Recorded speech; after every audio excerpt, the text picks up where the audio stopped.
Hey everyone, welcome back to part 2 of a 3-part tutorial learning how to engrave metal with your Silhouette Cameo and in Studio. With this video we're going to learn how to cut out your template. In part 1 you learned how to make a template and sketch it out. So going from here, do not unload your Cameo. You're going to want to make sure you double check your blank fits with the template and it's to your liking.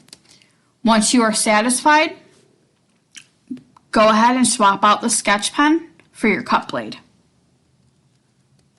Once that's done, before you cut anything, what you're going to want to do is go to your settings and make sure only the template is set to cut and not the image that you're looking to engrave, because you're only going to want to cut out the actual template. So click on the image. Make sure it's set to no cut, and then click on the template and make sure it's set to cut. Once you do that, you're going to want to adjust your cut settings to action cut, a speed of 7, a force of 2, and you're going to make 2 passes with it. Once your settings are set, send it to your Cameo.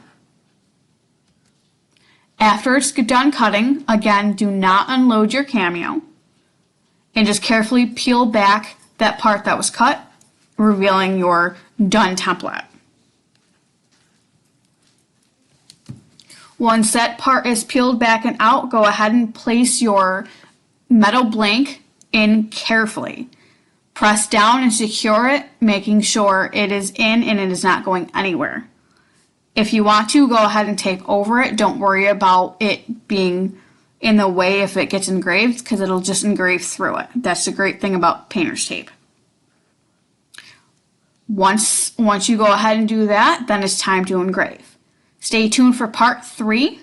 I will link it in the description below.